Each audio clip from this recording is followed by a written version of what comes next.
Do you have a moment, Professor? Professor, I was hoping to catch you. Places to be, Professor Sharp. Places to be.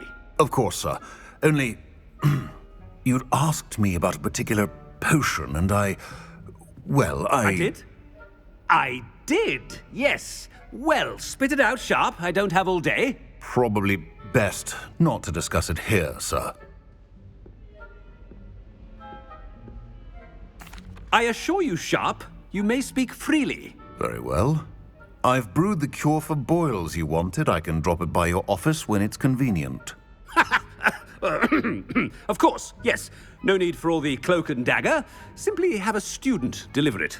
A student. Very well, sir, if you insist. I do. And thank you, Sharp. I just hope you've brewed enough for all my boils.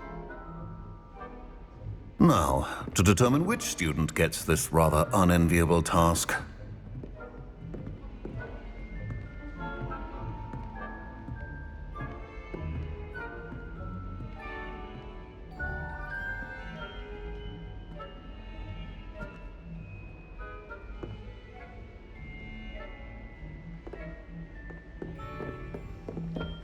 Has anyone seen my ivory-handled hand mirror? Of course you haven't. If you must speak with me, consult my secretaries or what have you. Now move along.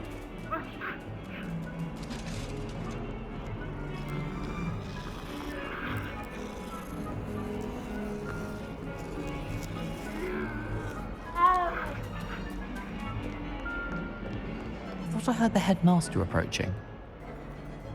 Gareth! Mr. Weasley! What are you doing here? Don't you have, somewhere to be? Oh, Professor! Yes, of course. All sorts of places I'd rather be right now. Do you need something from me? I'm looking for my house elf. Surely you've seen him? Ah, the little one-eared fellow. I saw him heading to the Great Hall moments ago. Muttering on about your, sterling graces, sir. I am watching you, Mr. Weasley. Mr. Redding, who owns Honeydukes, tells me some of his billywig stings recently went missing. Prime potion ingredient. And I know you fancy yourself a skilled potioneer. What? But, sir, I haven't been anywhere near Honeydukes. Bah! That's enough from you. Just know that I have eyes and ears everywhere. On your way, Mr. Weasley.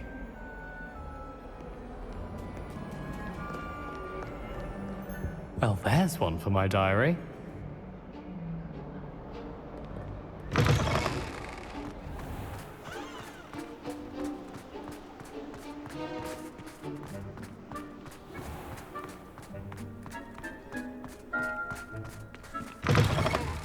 I haven't time for any of you at the moment. None. None at all.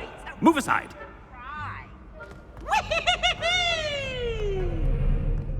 Headmaster, here, what could he want? Mr. Gaunt, where do you think you're going? I beg your pardon, sir. I'm simply on my way outside. Taking the day off, eh? Typical student, wasting the hours away. I have to write 20 inches on Dittany and its uses. Was heading to the greenhouse. Ah, yes. Mixed with bubo tuber pus makes a fine mustache paste. Yes, mustache paste. I find. Are you feeling all right, sir? You don't seem yourself. I assure you I am quite healthy, Gaunt. If I need a medical diagnosis, I shall head to St. Mungo's.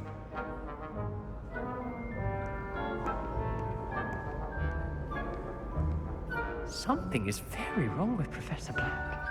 Dittany and Pooba-Tuba Puss. You call that a shine on those boots? Do better! Professor, a word? Professor Black, again, it is not too late to reconsider your decision regarding Quidditch. We could still have trials and a somewhat shortened season. It would be better than none at all. But the injury, Madam Kogawa. Professor, more than one student has taken a bludger to the head on our pitch. I dare say it knocked some sense into them. And they are fine now. The fact that it happened to be a pureblood, well, that's no reason to... What nonsense! That you would trivialize the health of a student over a silly game. A silly game. You are quite impossible sometimes. Sir, I've a good mind to write to the Department of Magical Games and Sports at the Ministry about you. Good idea. I can even provide the parchment should you need it. Now, where is my elf? Parchment? Very well, I will, and with pleasure. And I spotted Scrope in the Great Hall. Seems to be avoiding me. I wonder why. Good day, Madam Kagawa.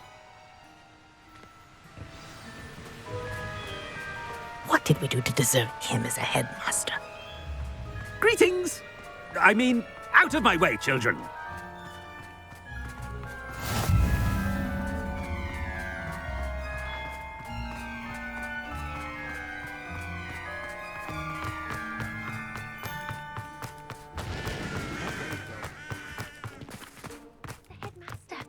I hope it's not about anything I've been doing. Miss Broom, a word. Oh, Professor, this is an interesting surprise. It's Bloom, by the way. Remind me of your area of affinity, Broom. OWLs are swift approaching. Charms, sir. Non-verbal spells. Might work on one that makes me disappear. Well, keep at it, Broom. And before you know it, you'll be as invisible as that new fifth year seems to be. They're not invisible, sir. I've seen them near the library. In fact, they help me with my, heavy books. Speaking of invisible, where's my blasted house elf? Something seems a little off with the headmaster.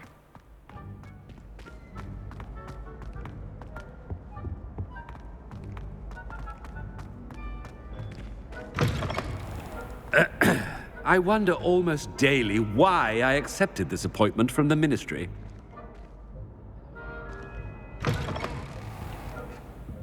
Professor, a word, please. Hello, Professor Black. Ah, Professor Weasley. How delightful to see you. Sir? Since I have you here, I wonder if I might, speak with you about Professor Fig. Oh, very well. I've decided to give him a bit more, leeway with his time. Leeway, Professor? Are you sure that's wise? I confess I do worry for his students. He's rarely here as it is. Ah, well, yes. He's handling some official ministry business for me. I see.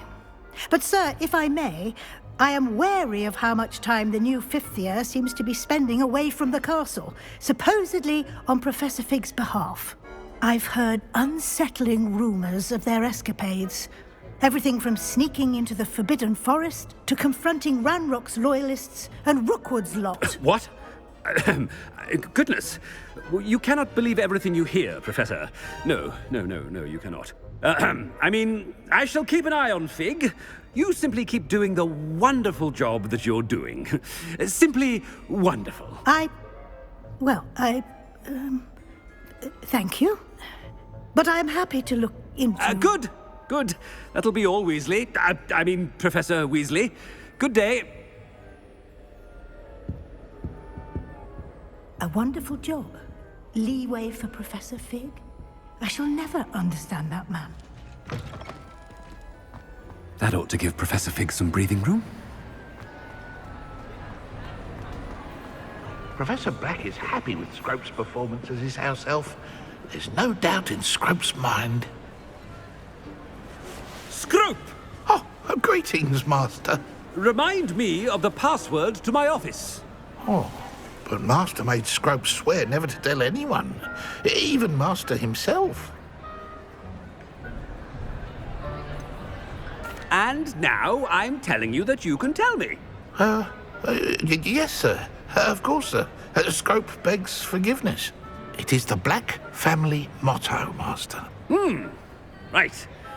Of course. Master does remember it.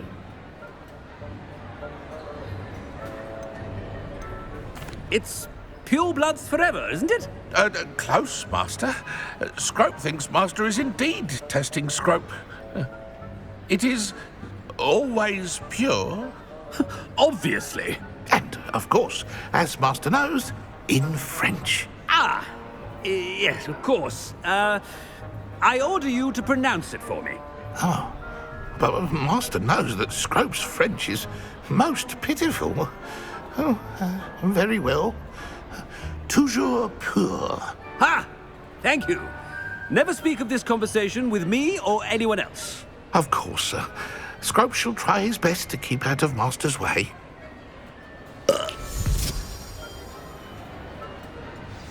Ahem. Attention, students. I hereby decree that the Great Hall be forthwith decorated in the elegant banners of Ravenclaw.